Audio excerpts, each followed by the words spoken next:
наш ответ Мстителям и Лиге Справедливости.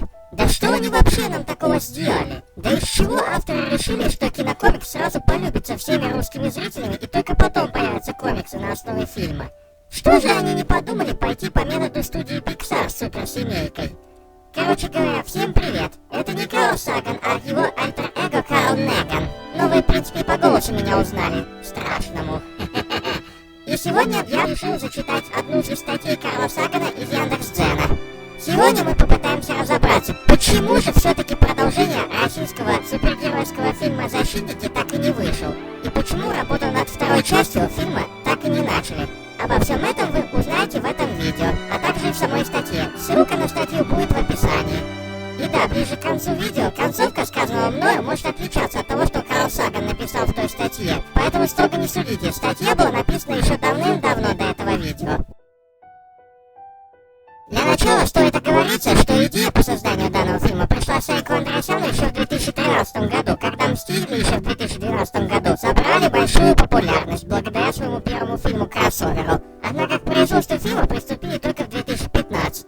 Авторы планировали создать на основе этого фильма целую франшизу, чтобы с последующими продолжениями добавлять в каждый новый фильм каждого нового супергероя. По задумке планировалось добавлять супергероев из 15 республик бывшего Советского Союза, плюс еще некоторые республики России. Кроме того, Сайк Андреасян обращался за помощью к режиссеру Смешариков, дабы его студия Рики создала на основе фильма одноименный анимационный мультсериал. Возможно, мультсериал был бы альтернативным продолжением первой части фильма, как это было, например, с Годзиллой 1998 года и с Человеком-пауком 2002 года. Однако планы пошли коту под хвост, так как возникли сомнения по поводу создания мультсериала и по поводу того, что фильм может не понравиться публике. В конечном итоге от мультсериала было решено отказаться.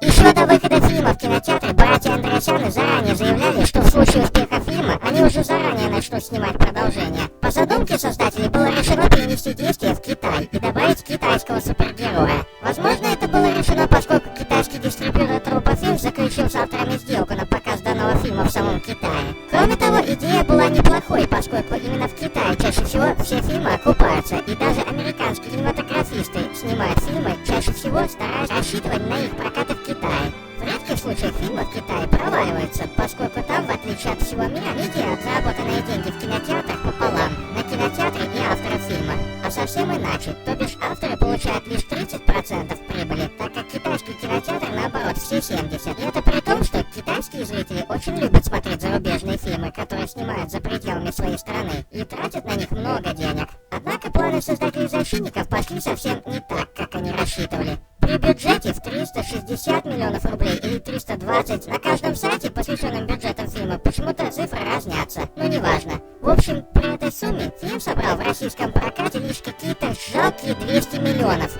и многие ошибочно стали считать, что фильм стал кассовым провалом. На самом деле фильм не является кассовым провалом, так как в остальных странах всего мира, включая Россию, фильм собрал почти 1 миллиард рублей. А значит, фильм вполне окупился, и это также спасло студию Enjoy Movies от банкротства, которые чуть не ушли на тот свет из-за того, что «Защитники» не собрали в России намного больше денег, чем планировалось. Тем не менее, братья Андреасяны не отчаялись. Они, несмотря на провал в российских кинотеатрах, заявили, что они все равно намерены снять вторую часть фильма. И в этот раз ее будут снимать под новой студией «Большое кино», основанной также братьями Андреасянами.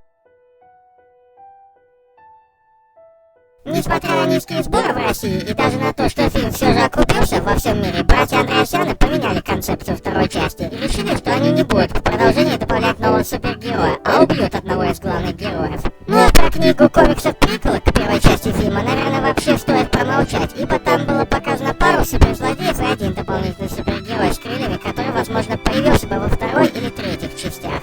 Однако в 2018 году Сайк не успел начать съемки второй части фильма, как планы на продолжение внезапно вновь поменялись. 17 сентября 2018 года для телеканала Дом кино Сайка Андреасяна пригласили задать несколько вопросов, среди которых были и вопросы по поводу того, когда он снимет «Защитников 2».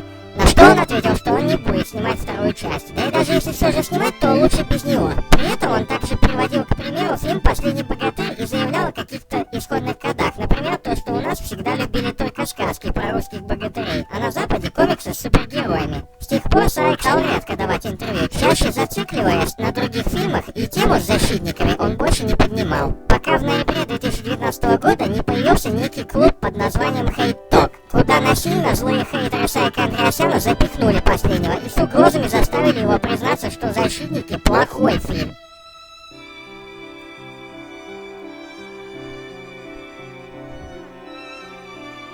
31 июня 2020 года Бэдкомедиан, хрен знает, что это за недозебал, выложил у себя видео с вопросом самому Сарику на тему «Кто такой Ферум?», о котором было сказано в сцене после титров и почему его все так боятся. Сарик Андреасян, к сожалению, на само видео так и не ответил, даже в комментариях не заходил. Однако в конце 2020 года, ближе к Новому году, когда Bubble Comics пригласили Сарика Андреасяна к себе задавать несколько вопросов, к нему как раз и обратились касательно второй части. И тут выяснилось, оказалось, то, что вторую часть фильма «Защитников» не стали снимать, потому что сценарий ко второй части фильма, который он поначалу считал шедевром, и что он заметно переплюнет первую часть, оказалось, что сценарий повторяет сюжет другого фильма. И хотите знать какого? Внимание!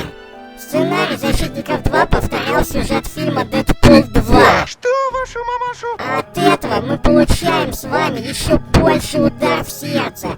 Так какого же флёрта какой-то там богатырь собирает сразу за неделю целый $1 миллиард в России, к нему сразу же снимают аж целых 2 продолжения, а «Защитников» наоборот игнорируют, они проводятся в прокате, и запланированное продолжение, которое даже несмотря на провал планировали, наоборот отменяют уже. Что же это за пи***?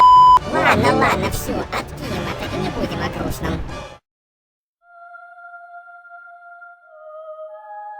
А теперь, дорогой зритель, когда ты знаешь правду, хватит уже принимать подобные статьи или видео за каких-то там гоблинков, или какие вы там выдуманные несуществующие слова употребляете, связанные с какими-то сказочными существами.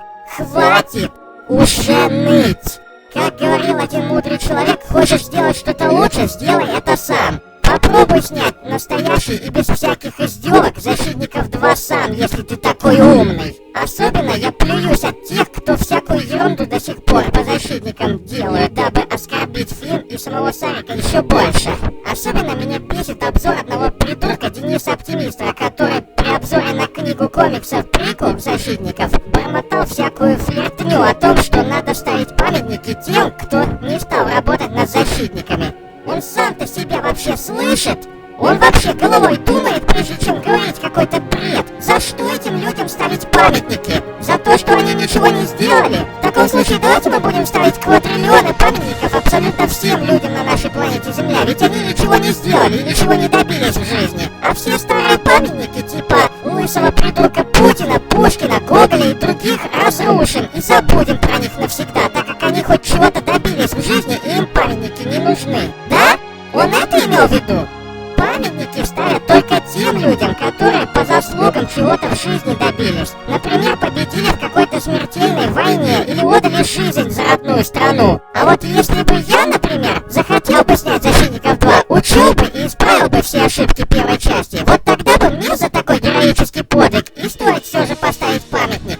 Памятник в честь Карла Негана, то есть меня, который написал миллион хороших фанфиков от лица Карла Сагана и снял самый лучший фильм в Отечестве, спасая при этом ужасную предыдущую часть. Хватит уже обижать и мучить беднягу, который не умеет просто снимать фильмы, потому что у него такое видение фильма. Пора уже подумать о своем будущем и о своем кинематографе, в его развитии в жанрах и творчестве. Все же нам тоже нужны свои супергерои, не то что жалкая халтура «Зимняя гвардия» с суперзлодеями от Марвела.